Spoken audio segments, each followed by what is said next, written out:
सामने प्रस्तुत हैं दो नाटक, एक सिसकी और पार्क। नाटक शुरू होने से पहले मैं आप सबसे निवेदन करता हूं कि आप कृपया अपने मोबाइल फोन साइलेंट मोड में रखें, कुर्सी की पेटी बांध लें और कृपया प्ले के दौरान आपस में बातचीत ना करें। पहला प्ले है एक सिसकी, जिसका लेखन और निर्देशन हमारी अपनी नितिशा सिंह ने किया है। इनका सरताज सिंह से कोई ताल्लुक नहीं है। तो बिना विलंब किए बगैर शुरू करते हैं एक सिसकी।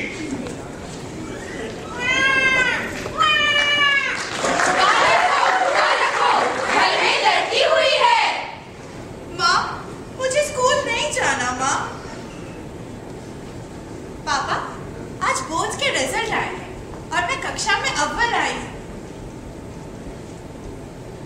माँ, मुझे कॉलेज में दाखिला मिल गया। तुम देख लेना, एक दिन मैं दुनिया की सबसे बड़ी वकील बनूंगी।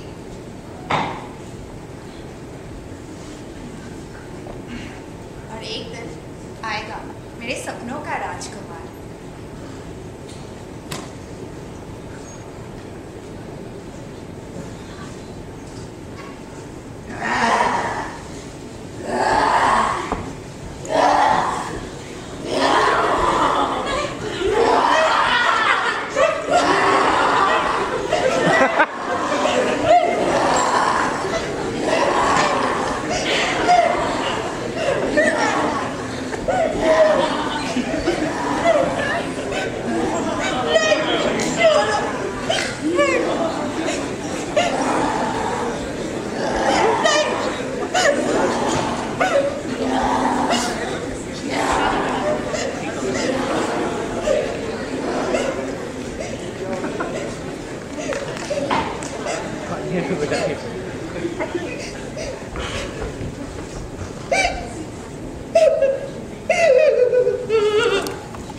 इस घुटन भरी जिंदगी से तो वो बदनामी की जिंदगी भली होती।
रंजन,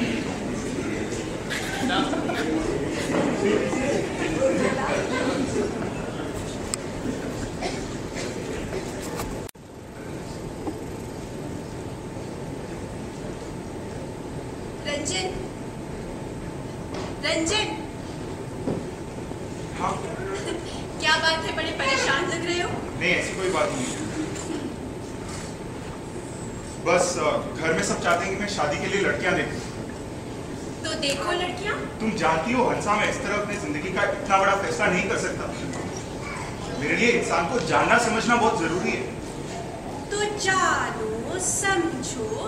एक दो मुलाकातों में अरे इंसान को जानने समझने में 2-4 साल भी कम लगते हैं, और एक दो मुलाकात नहीं, कभी नहीं। पर रंजन, शुरुआत तो कहीं ना कहीं करनी होगी ना।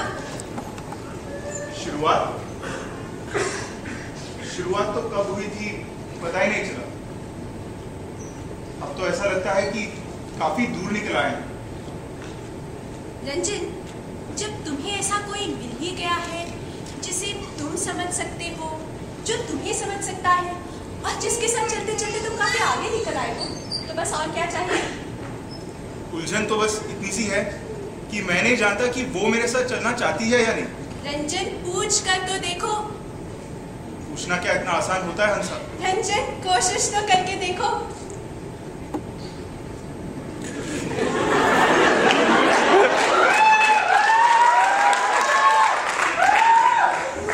क्या तुम मेरे साथ चलोगी हंसा? क्या तुम मेरा साथ दोगी?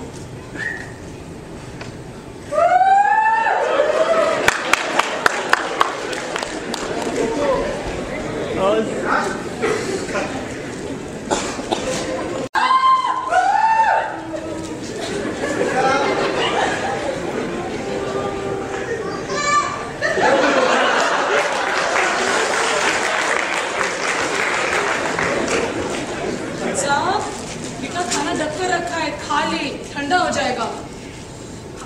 ये तो कमर ही टूट गई। हर बसंतों का इंतजार करती रही और वो शाम तक नहीं आई। राम, सारे बर्तन मुझे मांजने पड़े। अरे हंसा, शर्मा जी आए थे अपनी बेटी की शादी का कार्ड लेकर। बड़े ही खुश लग रहे थे।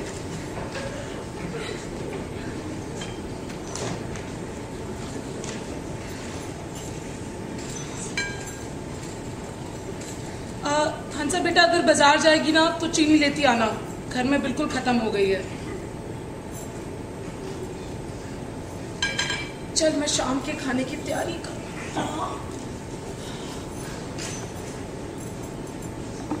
अरे हंसा, मैं तुझे बताना भूल गई, वो जो पीछे आंगन में आम का पेड़ था ना, अरे वही उसमें तो बचपन में खेला करती थी।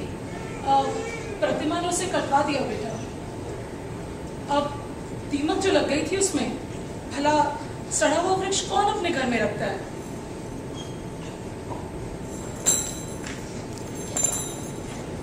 सच कहती हो माँ? सड़ा हुआ वृक्ष कौन अपने घर में रखना चाहता है?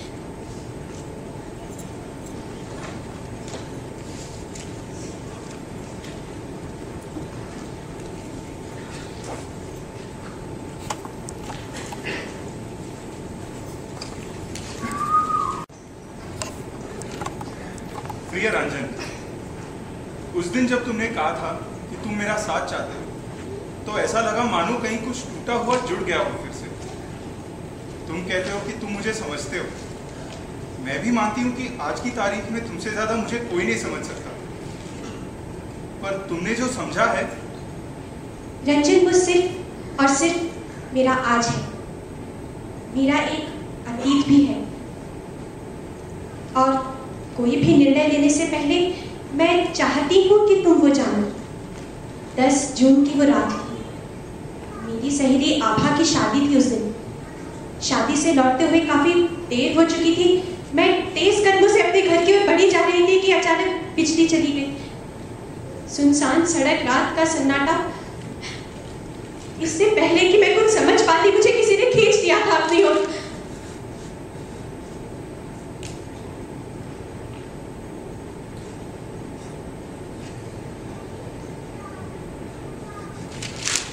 मैं लड़ती रही, जूझती रही, छटपटाती रही, पर कुछ नहीं कर पाई। बस कसमसा कर रह गई। आंखें खुली तो चारों तरफ मेरी आत्मा के चिथड़े पड़े थे, जिसे मैं चाहकर भी नहीं समेट पा रही थी।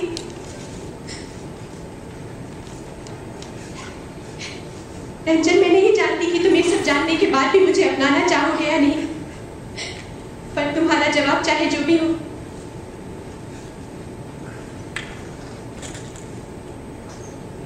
हमारे रिश्ते में, हमारी दोस्ती में कोई फर्क नहीं आएगा। हम अच्छे दोस्त थे और हमेशा रहेंगे।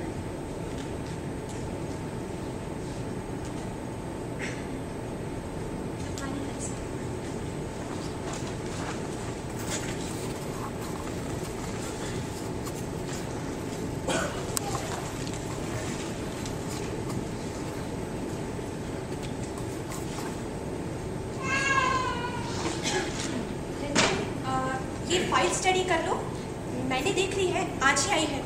तुम भी देख लेते तो बेहतर होता। हंसा, वो चिट्ठी जो तुमने... इट्स ओके रंजन, तुम्हारी जगह कोई और भी होता तो ऐसा ही करता। I understand. नहीं, वो बात नहीं है। मैं तुम्हें कुछ बताना चाहता हूँ। रंजन, कोई एक्सप्लेनेशन देने की जरूरत नहीं है। हम पहले भी अच्छे दोस्त थे, अभी भी रहेंगे। हंसा, तुमने 10 जून का जिक्र किया था। रंजन, 10 जून के बारे में मैं कोई बात नहीं करना चाहती।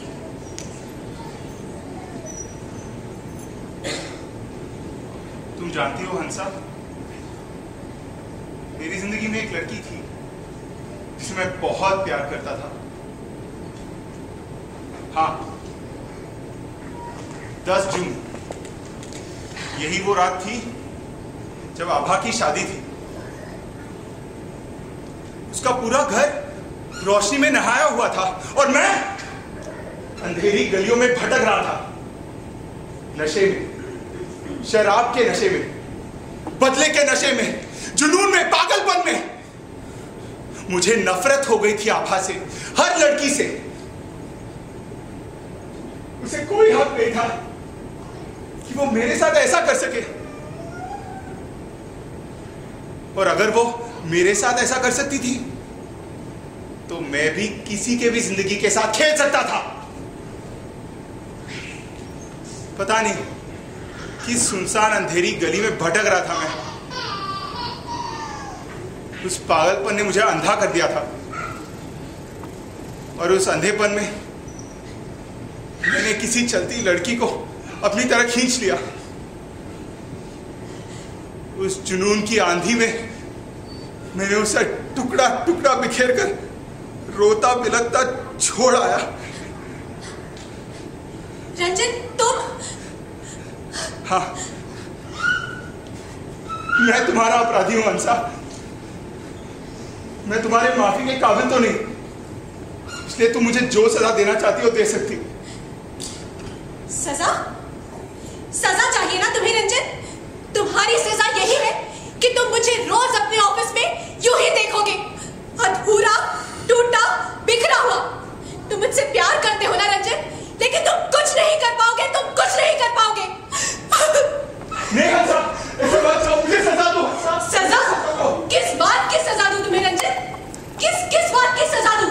उस बलात्कार के लिए जो तुमने मेरे साथ किया, या उस बलात्कार के लिए जो पिछले 5 सालों से रोज मेरे साथ होता आया है, या उस नजर के लिए जो आज तक मुझे भेजती आई है, या रंजन उस दुर्गंध के लिए जो आज भी मुझे अपने शरीर से आती है, या रंजन उस घाव के लिए जो आज भी मेरी आत्मा को रीसती है।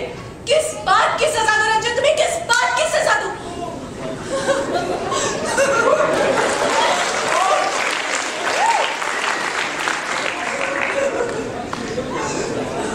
मुझे संभालो हंसा,